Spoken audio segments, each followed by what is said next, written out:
అందరికీ నమస్కారం. ఏపీ ప్రజలందరికీ ముందుగా నూతన సంవత్సర శుభాకాంక్షలు, at the same time Sankranti శుభాకాంక్షలు. ఇప్పుడు మనము ఆంధ్రప్రదేశ్లో ఎలా బతుకుతున్నామో ప్రతి ఒక్కరికి తెలుసు. ఎందుకంటే ఈయన మహానుభావుడు మన ముఖ్యమంత్రి జగన్మోహన్ రెడ్డి పుణ్యమా అనేసి ప్రతి ఒక్కరూ, ప్రతి మహిళ అయితే ఏమి, వృద్ధులైతే ఏమి, అందరూ ప్రాణాలని గుప్పెట్లో పెట్టుకొని బ్రతుకుతున్నారు. అయ్యా జగన్మోహన్ రెడ్డి, ఏం డెవలప్మెంట్ చేసావు నువ్వు ఇక్కడ ఏపీకి? ఏ పరిశ్రమ తెచ్చావు? ఎంతమంది యువతకు ఉద్యోగాలు ఇచ్చావు? సమాధానం చెప్పండి అయ్యా జగన్మోహన్ రెడ్డి సీఎం గారు ఎక్కడున్నారు? ఊరికే మీరు అక్కడ బటన్ నొక్కి ఈ నిధులు వదులుతున్నా, ఈ పరిశ్రమలు చేస్తున్నానని చెప్పడం కాదు. ప్రజల్లోకి రా ధైర్యంగా. ఎవరెవరు సమస్యలు ఉన్నాయి, అసలు ఏం జరుగుతుంది ఏపీలో, ఏం జరుగుతుందని తెలుసుకో ఫస్ట్. మళ్ళీ బటన్ నొక్కేది చూసుకో. ఎక్కడ ఒక కంపెనీ అయినా పెట్టావా? ఈ ఉద్యోగం ఇచ్చామని చెప్పు. ఏం డెవలప్మెంట్ చేశావు?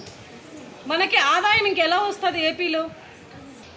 ఇప్పుడు ఎన్ని హామీలు ఇచ్చావు, ఎన్ని హామీలు నెరవేర్చావు? ఇప్పుడు ప్రస్తుతం జరుగుతున్న ఏపీలో అంగన్వాడీల గురించి చూస్తూనే ఉన్నాం. వాళ్ళు చదువుకొని బయటకు వచ్చిన వాళ్ళే కదా, వాళ్ళు చిన్నపిల్లల నుంచి స్టార్టింగ్ స్టేజ్ నుంచి చదువులు చెప్పేవాళ్ళు. వాళ్ళకి ఏం న్యాయం చేసినావు? అట్ ది సేమ్ టైం మనం పారిశుద్ధ్య కార్మికులు చూస్తున్నాం, వాళ్ళ గోడు వినిపించుకుంటున్నావా? వినిపించుకోవట్లేదు. ఇంకేం చేస్తావయ్యా నువ్వు ఇక్కడ?